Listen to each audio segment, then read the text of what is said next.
সংকট, যার কারণে তেল হয়তো বা দাম দিয়ে তারা কিনছে, এই জন্য বাড়াতে পারে। আমরা কেন তেল বাড়াতে যাব? এগুলো রাজনৈতিক বক্তৃতা, তাই ছাড়া আর কিছু না। রাজনীতিতে যেমন সত্যকে সত্য মিথ্যা বলে, মিথ্যাকে সত্য বলে, সেরকম যে জিনিসটা ঘাটতি সেইটা পূরণ না করে দাম বাড়াইলে লাভ।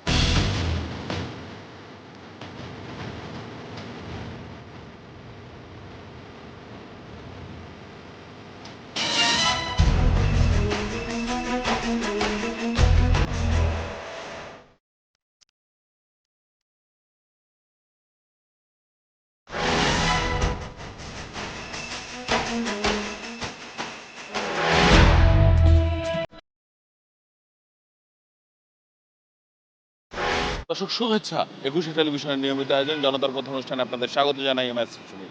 আপনারা জানেন সমসাময়িক ইস্যুতে সাধারণ মানুষের মতামত তুলে ধরতে ২১শে টেলিভিশনের এই আয়োজন। আমাদের প্রত্যাশা দেশের শক্তিশালী গণতন্ত্র, আমরা চাই সরকারকে সহায়তা করতে। দর্শক, সম্প্রতি বিএনপি নেতা রুহুল কবির রিজভী দাবি করেছেন যে জনগণের দাবির মুখে তেলের দাম বাড়িয়েছে সরকার। আমরা সেই জনগণের কাছেই শুনবো যে এই তেলের দাম বাড়ানো নিয়ে তাদের মতামত কী। যে কথাটা বলছে সেটা জনগণের দাবির মুখে তেলটা বাড়িয়েছে। বরঞ্চ বলা যায় যে যারা এই তেল সংক্রান্ত যারা সিন্ডিকেট করে রয়েছে, তারা তেলটা মজুত করে রাখছে, দীর্ঘদিন যাবৎ মজুত করে রাখছে। তারা একটা কথা জানে যে এভাবে যদি আমরা তেল মজুত করে রাখি, আজ হোক কাল হোক পরশু হোক, যে কোনো সময় সরকার বাধ্য হবে তেলের মজুত বৃদ্ধি করার জন্য। তেলের দাম বাড়ানোর পরও আমরা স্বল্প মূল্যের তেল পাওয়া যাইতেছে না, এখনও এই সিরিয়ালভাবে লাইন দিয়ে তেল নেওয়া লাগে। জনগণের দাবি থাকতে কেন? জনগণ তো সবসময় তেলের দাম কম থাকলে জনগণ খুশি। তাহলে তেল আমরা এখন দেখা যায় ১২০ টাকার তেল এখন ১৪০ টাকাতে কিনতে হচ্ছে। যেটা আমাদের মানে কি ইনকামের উপর, সব কিছুর উপর প্রভাব পড়ছে। আমার মনে হয় এটা বৈশ্বিক সমস্যা থেকে তেলের দাম বৃদ্ধি। উনি যেটা বলছে আমার মনে হয় না এটা ঠিক কিনা, আমি আসলে বলতে পারতেছি না। অযৌক্তিক কথা, এটা কোনো কথাই হলো না। তেলের দাম বৃদ্ধিতে আমাদের অনেক কষ্ট হচ্ছে। আর এর আগে যখন তেলের দাম বাড়ছিল তারাই তো বলছিল কত কপল তুলে ধরছিল, জীবনযাত্রার মান বাড়ছে, জিনিসপত্রের দাম বাড়বে। আর এখন তারা বাড়ায় বলে এটা কিঞ্চিত বাড়াইছে, আবার কেউ বলে জনগণের দাবির মুখে তেলের দাম। এটা সম্পূর্ণ অযৌক্তিক কথা, এটা আমরা তীব্রভাবে ঘৃণা করি। আসলে জনগণ তো সবসময় চায় কিছু রিজনেবল কিছু, সবসময় ভালোটাই চায়, যাতে একটু কমে সাশ্রয়ী মূল্যে কিছু করতে পারে। সংকট, যার কারণে তেল হয়তো বা দাম দিয়ে তারা কিনছে, এই জন্য বাড়াতে পারে। আমরা কেন তেল বাড়াতে যাব? এগুলো রাজনৈতিক বক্তৃতা, তাই ছাড়া আর কিছু না। রাজনীতিতে যেমন সত্যকে সত্য মিথ্যা বলে, মিথ্যাকে সত্য বলে, সেরকম যে জিনিসটা ঘাটতি সেইটা পূরণ না করে দাম বাড়াইলে লাভ। এটা অযৌক্তিক কথা। আমরা তো জানি যে 70% তেল নাকি বাংলাদেশেই, এই যে গাড়ির তেল অকটেন যেগুলো বাংলাদেশেই পাওয়া যায়, তাহলে এত দাম কেন বাড়বে? এটা তো সামঞ্জস্যপূর্ণ না, অসামঞ্জস্যপূর্ণ।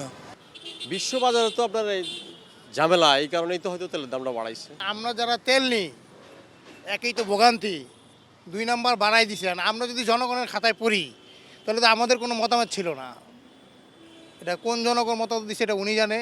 সাধারণ জনগণ, তাদের কি একটা অবস্থা, এই গাড়ি লাইনের পর লাইন ভাই, সকালবেলা দেখলে অনেক কষ্ট লাগে ভাই। সরকার বলছে তেল আছে, আর আমরা পাম্পে এসে দেখছি যে এই ধরনের অবস্থা, 200 টাকা তেল পাচ্ছি।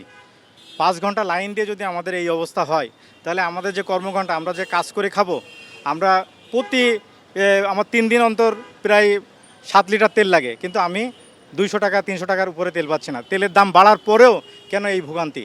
যুদ্ধের কারণে পুরো ওয়ার্ল্ড ওয়াইড একটা জ্বালানি সংকট। সেই ক্ষেত্রে আমাদের দেশে কিন্তু বিএনপি খানিকটা পরেই তেলের দাম বাড়াইছে, কিছুদিন অন্তত ধৈর্য ধরছে বা ভর্তুকিটা একটু বেশি দিছে। ইন্টারন্যাশনাল যেহেতু একটা ইস্যু হয়েছে, তেল আসতেছে না, বা ওই আমাদের এখানে রিফাইন করতে পারতেছে না, বা তেল সরাসরি ইম্পোর্ট করতেছে, হইতে পারে এই কারণে হয়তো বাড়তি খরচ হইতেছে, সেই কারণে তেলের দামটা বাড়তে পারে। আমি চাকরি করি, আমার সমস্যা নেই, ঠিক আছে। যারা রাইড শেয়ার করে এদের তো সমস্যা। জনগণের তেল আনতে পারে না বুঝায় নানান ধরনের কথাবার্তা, এটি হলো একটা ইস্যু, এটি কোনো কথা না। অনেক ধন্যবাদ আপনাকে। দর্শক, আপনারা শুনছিলেন সাধারণ মানুষের প্রতিক্রিয়া। সাধারণ মানুষ কিন্তু তাদের ভাবনাগুলো অসাধারণ, তাদের চিন্তা অনেক সূক্ষ্ম ও গভীর। দর্শক, জনতার কথা দেখতে প্রতি শনি, রবি, মঙ্গল এবং বুধবার চোখ রাখুন ২১শে টেলিভিশনে। সঙ্গে থাকবো আমি আসিফ সুমিত।